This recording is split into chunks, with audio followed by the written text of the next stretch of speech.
नमस्कार, स्वागत है आपका सत्यहिंदी.com पर। मैं हूं नीलू व्यास और एक बार आपके साथ फिर से जुड़ रही हूं आपके पसंदीदा कार्यक्रम आज का एजेंडा को लेकर। और इसके पहले कि प्रोग्राम शुरू करूं, आपको याद दिलाना चाहती हूं कि गूगल प्ले स्टोर से अगर आपने सत्य हिंदी के ऐप को डाउनलोड नहीं किया है तो जरूर कर लीजिएगा। उत्तराखंड के 2013 की त्रासदी सबके मन में बसी हुई है। किस तरीके से पूरा केदारनाथ पानी में बह गया था, 5,000 से ज्यादा लोगों की मौतें हो गई थी और 10,000 से ज्यादा लोग लापता थे। अभी वो यादें तरोताजा ही थीं लोगों के मन में, और अब उत्तराखंड में एक और त्रासदी का कहर सामने आया है जिससे पूरा राज्य ऐसा लग रहा है कि सिहर उठा है। अब आपको बता दें कि उत्तराखंड के चामोली डिस्ट्रिक्ट के पास जो ऋषि गंगा घाटी है और वहां का जो रैनी क्षेत्र है, वहां से खबर आ रही है कि जो ऋषि गंगा और धौली गंगा नदी थी वहां पर बाढ़ आ गई, क्योंकि एक ग्लेशियर फटने की खबर आ रही थी वहां से। और अभी आपको वहां का अगर मैं आपको जो ताजा हाल है वो मैं बताऊं तो एक के बाद एक लोगों की लाशें मिल रही हैं। 200 से ज्यादा लोग इस समय लापता हैं। 80 मीटर से ज्यादा मलबे को टनल के अंदर से हटाया गया है। और जो उत्तराखंड के डीजीपी हैं अशोक कुमार, उन्होंने बताया कि अभी भी जो लोग लापता हैं उनको ढूंढने की कोशिश की जा रही है, मलबे हटाने की कोशिश लगातार की जा रही है। और ये सिर्फ इसलिए क्योंकि ये ग्लेशियर फटने से ये हादसा हुआ है। और आपको बता दें कि ग्लेशियर फटने से बहुत सारे ऐसे पुल हैं जो बह गए हैं, बहुत सारे ऐसे गांव हैं जो बिल्कुल कट चुके हैं। लेकिन अब सबसे बड़ा सवाल जो मन में है कि ग्लेशियर फटने का कारण क्या था। मौसम का हाल बिल्कुल सही था, मौसम बिल्कुल अच्छा था, बर्फबारी नहीं थी, बारिश नहीं थी। और फरवरी का महीना जब उत्तराखंड में सब जीरो टेम्परेचर्स होते हैं और ग्लेशियर बिल्कुल फ्रोजन होते हैं, इंटैक्ट होते हैं और उनके फटने की दूर दूर तक किसी को अंदेशा नहीं हो सकता। तो इस समय सबके मन में सवाल यह है कि ऐसे मौसम में ग्लेशियर क्यों फट सकता था। अब कुछ साइंटिस्ट हैं जो एनवायरमेंटलिस्ट हैं और जियोलॉजिस्ट हैं, उनका ये कहना है कि हिमस्खलन भी हो सकता है। फरवरी माह में जैसा कि हम सभी जानते हैं कि तापमान बहुत कम रहता है और लेक भी जमा होने की स्थिति में होती है। जनरली जो ग्लेशियर लेक बनती हैं उसमें सबसे ज़्यादा पानी अक्टूबर माह में होता है और उस समय ग्लेशियर या उसके ऊपर स्नो भी नहीं होती है। तो इस समय इसके फटने के चांस तो कम रहता है। लेकिन और जैसा कि हमने अध्ययन से पता किया है कि इस क्षेत्र में कुछ जिले हैं जिनमें से कोई भी वल्नरेबल लेक नहीं है। लेकिन कभी अगर कोई बहुत बड़ा आइस का पीस किसी लेक में गिर जाता है या उसमें कोई किसी तरह का इस तरह का कोई खतरा होता है तो लेक फट भी सकती है। लेकिन लगता है कि इस तरह की घटना शायद इसमें नहीं हुई है और लेक के फटने का कारण ये नहीं हुआ।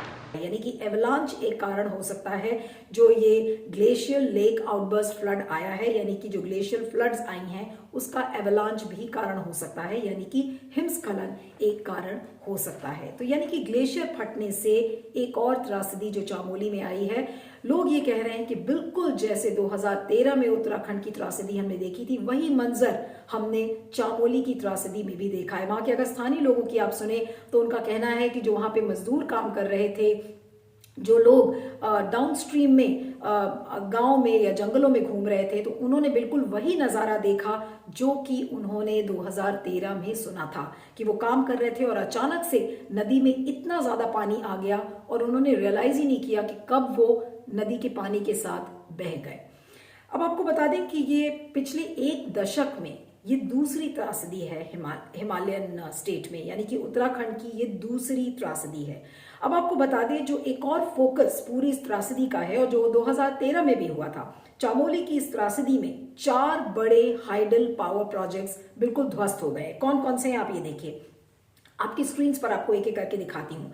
तपोवन विष्णुगढ़ एनटीपीसी का प्रोजेक्ट है 520 मेगावाट का। पीपल कोटी टीएचडीसी इंडिया का प्रोजेक्ट है 444 मेगावाट का। विष्णु प्रयाग जेपी ग्रुप का वो 400 मेगावाट का और ऋषि गंगा कुंदन ग्रुप 130 मेगावाट का। ये 4 जो हाइडल पावर प्रोजेक्ट्स हैं बिल्कुल ध्वस्त हो गए थे। आपको याद होगा कि 2013 में जब फ्लैश फ्लड्स आई थी तो उसके बाद भी और समय समय पर लगातार विरोध प्रदर्शन इस बात को लेकर हुए हैं कि पहाड़ों पर हाइडल पावर प्रोजेक्ट्स को बनाने की क्या जरूरत है, पहाड़ों पर डैम्स को मंजूरी देने की क्या जरूरत है। आपको याद होगा कि 2013 में जब फ्लैश फ्लड्स आई तो उसके बाद सुप्रीम कोर्ट ने सुओ मोटो इसका संज्ञान लिया और रवि चोपड़ा की एक कमेटी बनाई गई और उस कमेटी ने ये कहा कि 2200 मीटर की ऊंचाई पर अगर आप उत्तराखंड में हाइडल पावर प्रोजेक्ट्स को मंजूरी देते हैं या डैम्स बनाने की मंजूरी देते हैं, तो क्योंकि ये इलाके में भूकंप आने का डर है, भूस्खलन का बहुत ज्यादा डर है, इसलिए हाइडल पावर प्रोजेक्ट्स को सैंक्शन नहीं मिलना चाहिए, यानी कि मंजूरी नहीं मिलनी चाहिए। लेकिन बावजूद इसके क्या हुआ? तो रवि चोपड़ा कमेटी को दरकिनारे कर दिया गया, क्योंकि सुप्रीम कोर्ट ने उस समय 2013 में जब ये फ्लैश फ्लड्स आई थी तो 24 हाइडल पावर प्रोजेक्ट्स पर रोक लगाई थी। तो रवि चोपड़ा कमेटी ने जब ये रिकमेंडेशंस दी कि आप हाइडल पावर प्रोजेक्ट्स को और डैम्स को मंजूरी नहीं दे सकते हैं, तो रवि चोपड़ा कमेटी को दरकिनारे करके कुछ और कमिटीज बनाई गई जिन्होंने कुछ हाइडल पावर प्रोजेक्ट्स को सैंक्शन दिया। जैसे कि आपको एग्जाम्पल के तौर पर बताती हूं, एक विनोद तारे की कमेटी बनाई गई जो कि IIT कानपुर के हैं। फिर BP दास की निगरानी में एक कमेटी बनाई गई और कुछ हाइड्रो पावर प्रोजेक्ट्स को सैंक्शन दिया गया with certain Riders, with certain limitations. यानी कि केंद्र सरकार ने और राज्य सरकारों ने हाथ मिलाकर मैनिपुलेशन करके जो कमेटी आपको सही राय देता है उस कमेटी को आप दरकिनारे कर देते हैं, और जो कमेटी आपके लिए हाइडल पावर प्रोजेक्ट्स या डैम्स को सैंक्शन दे देती है या मंजूरी दे देती है, उसको आप तुरंत विकास के नाम पर आप अपना लेते हैं और अडॉप्ट कर लेते हैं। और उसका क्या होता है, अब आपको बता दें कि जब डैम्स बनाया जाता है या हाइडल पावर प्रोजेक्ट्स बनाए जाते हैं तो इसके साथ साथ बहुत सारी एक्टिविटीज होती हैं। आप पेड़ काटते हैं, सड़क चौड़ी की जाती है, टनल की खुदाई होती है, पहाड़ों में ब्लास्टिंग होती है, और इन सारी चीजों का असर वहां के इकोलॉजिकल बैलेंस पर पड़ता है। लेकिन और इन सारी चीजों को समय समय पर जितने भी एक्टिविस्ट्स हैं उन्होंने हाईलाइट किया है, उन्होंने राज्य सरकारों के संज्ञान में डाला है, लेकिन ऐसा लगता है कि सरकारें इन चीजों को नजरअंदाज कर देती हैं, सिर्फ ये कह के कि विकास होना है हिमालयन स्टेट में, जो पहाड़ी राज्य है वहां पर विकास के नाम पर इस तरीके से सेफ्टी यानी कि सुरक्षा से समझौता किया जाता है। अब आपको बता दें, जो थोड़ा सा आप चौंकेंगे कि एक तरफ जो कमिटीज हैं वो ये रेकमेंड करती हैं कि हाइडल पावर प्रोजेक्ट्स को 2200 की मीटर की ऊपरी इलाकों में बिल्कुल सैंक्शन नहीं करना चाहिए। दूसरी तरफ हमारे पास जो खबर है, और ये खबर हिंदुस्तान टाइम्स की वेबसाइट पर भी है, कि 2020 2 दिसंबर को पर्यावरण मंत्रालय ने टेरी गढ़वाल में यमुना नदी पर स्थित एक लखवर डैम को मंजूरी दी थी। और आपको बता दें कि इससे बिल्कुल, मैं आपको इसका एग्जाम्पल इसलिए दे रही हूं क्योंकि इससे ये साफ पता चलता है कि जो पर्यावरण मंत्रालय है उसकी ये मंशा है कि वो डैम्स के बाद डैम्स बनाए जाएं। इसलिए जो एक्टिविस्ट्स और जितने जो विरोध प्रदर्शनकारी हैं, अगर वो ये डिमांड करते हैं कि डैम्स को कैंसिल करने की पॉलिसी बनानी चाहिए, तो ये शायद कुछ ज्यादा हम उम्मीद लगाकर सरकार से बैठ रहे हैं, क्योंकि सरकार विकास के नाम पर सुरक्षा से किस तरीके से समझौता कर रही है ये मैं आपको समय समय पर आपको मैंने बताया कि किस तरीके से विरोध प्रदर्शन हुआ है, लोगों ने इस चीज को सरकार के नॉलेज में भी डाला है, लेकिन सरकार ने इसको हमेशा ही नजरअंदाज किया है। लगातार हम लोग इस बात को उठाते रहते हैं और लगातार बराबर, ऐसा नहीं है कि हम कभी किसी साल या किसी समय हम सुसुप्त अवस्था में, हम बराबर इस बात को बोलते भी रहते हैं। और हम तो ऐसे वैज्ञानिक हैं कि हम इसको पब्लिक फोरम पे भी लगातार बोलते रहते हैं। कभी कभी लोग समझते हैं कि ये एक्टिविस्ट ही है, लेकिन बात ये है कि समझना तो जिसको समझना है वो नहीं समझते हैं ना। अब आप इसी घटना का देखिए, ये खुदा ना खास्ता ये जाड़ों में हुई ये घटना हुई। अगर ये बरसात के टाइम पे हुई होती, जबकि संपूर्ण हिमालय में 2013 की जैसी घटना अगर भयंकर प्रेसिपिटेशन, एक्सट्रीम प्रेसिपिटेशन के बाद एक्सट्रीम रेनफॉल के दौरान ये घटना हुई होती, तो आप ये बताइए कि नीचे के डाउन स्ट्रीम में कितना बड़ा फ्लड आ गया होता। Additional in addition to this, अब आपको एक और एग्जांपल बताती हूँ। 28 अगस्त 2020 की मैं बात बता रही हूँ कि उत्तराखंड सरकार ने एक एफिडेविट फाइल किया, और ये एफिडेविट था in context to Alaknanda power project के एक अपील के मामले में, जिसमें उत्तराखंड सरकार ने ये कहा कि उनके पास बिजली की बहुत ज्यादा कमी है और सालाना उन्हें 1000 करोड़ रुपए खर्च करने पड़ते हैं सिर्फ बिजली खरीदने के लिए, इसलिए वो अफोर्ड नहीं कर सकते। और ये इसीलिए जो लगातार हाइडल पावर प्रोजेक्ट्स बनाने की जो होड़ लगी है वो इसलिए है। तो अब आप सोच सकते हैं कि सुरक्षा से समझौता करना विकास के नाम पर, अपनी नीड्स के नाम पर, कि देखिए हमारे राज्य में बिजलियां नहीं है, तो आपने लोगों को मरने के लिए छोड़ दिया है, आपने कोई भी सेफ्टी प्रोटोकॉल्स फॉलो नहीं किए हैं। अब आपको ये बता दें कि आज मैंने पर्यावरण मंत्रालय में एक नहीं बल्कि 3-4 ऑफिसर्स से बात करने की कोशिश की। वो कोई भी ऑफिसर्स ना तो फोन पे बात करने के लिए तैयार थे, ना वो ईमेल्स पर रिप्लाई करने के लिए तैयार थे।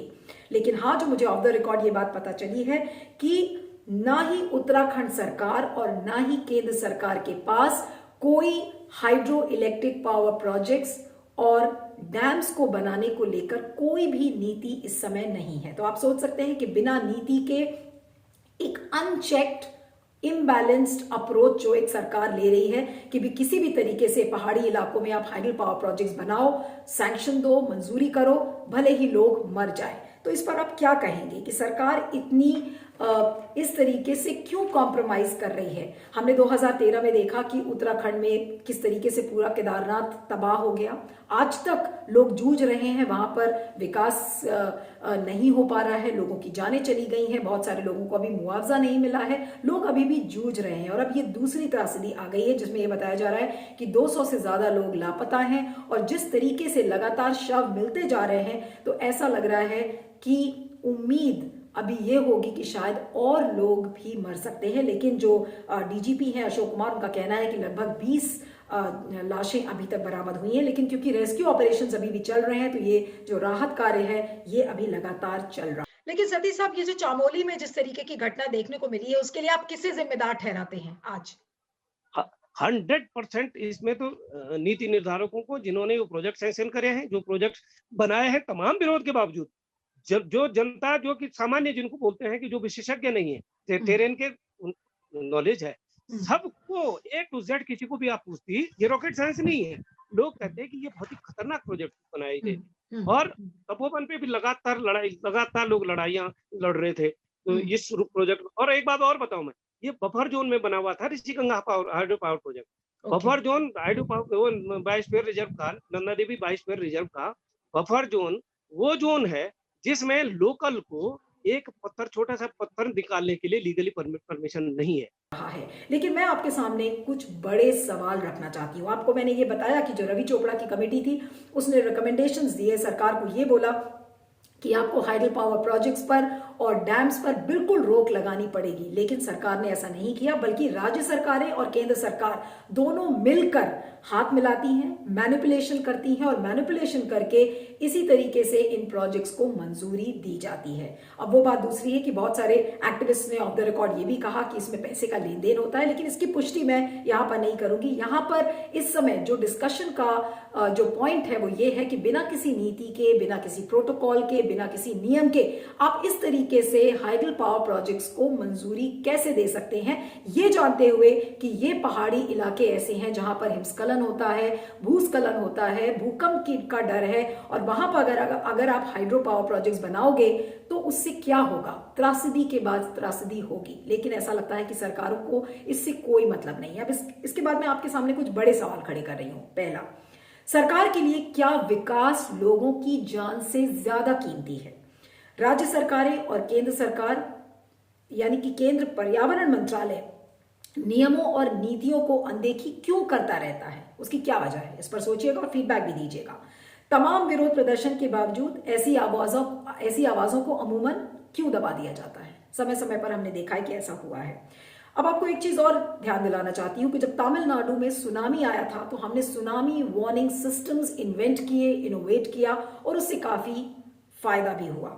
लेकिन जब ये पता है कि हिमालयन स्टेट्स में जहां पर ग्लेशियर्स के फटने की, ग्लेशियर्स के टूटने की इतनी ज्यादा खबरें होती हैं, तो आज सवाल ये है कि जो साइंटिस्ट हैं, जो एनवायरमेंटलिस्ट हैं, आज वो इस तरीके का चेतावनी तंत्र या चेतावनी उपकरण ऐसा क्यों नहीं बना सकते हैं जिससे कि ये पता चले कि कोई ग्लेशियल फ्लड आने वाला है या ग्लेशियल टूट कर गिरने वाला है। यहां तक कि कुछ साइंटिस्ट ने ये भी कहा कि जो चामोली की ये जो इंसिडेंट है उसमें हमारे पास सैटेलाइट में भी वो इमेजेस नहीं दिख रही। हमारे पास अभी ये भी डेटा नहीं है कि कितने ग्लेशियर लेक्स हैं, वहां पर वाटर बॉडीज हैं या नहीं है।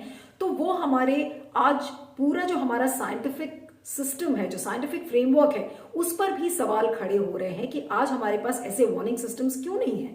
अगर हम सुनामी वार्निंग सिस्टम बना सकते हैं तो आज हमने ग्लेशियल आउटबर्स्ट के लिए ऐसा वार्निंग सिस्टम क्यों नहीं बनाया है। और अंत में आपसे सिर्फ एक बात कहूंगी कि डैम बनाने के लिए जो मंजूरी देता है या पावर प्रोजेक्ट्स को बनाने के लिए जो मंजूरी देता है, सड़क चौड़ी करने के प्रोजेक्ट को जो मंजूरी देता है, उसकी जान कभी नहीं जाती है। जान किसकी जाती है? जान उस गरीब इंसान की जाती है जो शायद पहाड़ों में या जंगलों में, जो पहाड़ के जंगल हैं वहां पर अपनी बकरियां चराने के लिए जाता है, या वो महिलाएं जो पहाड़ी जंगलों में लकड़ियां बिनने जाती हैं, या वो फिर गरीब मजदूर जो इन हाइड्रो पावर प्रोजेक्ट्स में काम कर रहा होता है और अचानक वो देखता है कि नदी के उफान में उसकी जान कब चली गई उसे पता ही नहीं चलेगा। तो आज सबसे बड़ा सवाल ये है कि ये जो सरकारें हैं, चाहे केंद्र सरकार हो चाहे राज्य सरकार हो, आज वो इतनी अनदेखी विकास के नाम पर कैसे कर सकते हैं? कोई भी त्रासदी होती है आप तुरंत मुआवजा अनाउंस कर दोगे, उस मुआवजे के लिए सालों साल परिवार जूझते रहते हैं। तो मुआवजा मिलेगा, कब मिलेगा, ये सब बात की बातें हैं, लेकिन आज त्रासदी को कैसे रोका जाए इस पे सरकार की आंख कब खुलेगी? चाहे आज वो केंद्र सरकार हो चाहे फिर उत्तराखंड की राज्य सरकार हो। ऐसा लग रहा है कि सरकारों के लिए इस वेकअप कॉल का कोई मतलब नहीं है। और अगर मतलब नहीं है तो आपने पर्यावरण का मंत्रालय और इतनी बड़ी बड़ी जो अप्रेजल कमिटीज बनाई हैं उसके क्या मायने हैं? आज अप्रेजल कमिटीज का मतलब होता है कि वो एनवायरमेंटली और सिस्मोलॉजिकली सारी चीजों का जो इम्पैक्ट असेसमेंट है वो करें, लेकिन आप समझौता करते हैं हर स्टेप पर, और समझौते का असर क्या होता है कि इसी तरीके की त्रासदी सामने आती है। तो आखिर कब जगेंगी सरकारें? इस पर आपके फीडबैक का मुझे जरूर इंतजार रहेगा। और चलते चलते आपको याद दिलाना चाहती हूं कि अगर गूगल प्ले स्टोर से आपने सत्य हिंदी के ऐप को डाउनलोड नहीं किया है तो जरूर कर लीजिएगा। बने रहिएगा सत्य हिंदी पर। Thank you so much.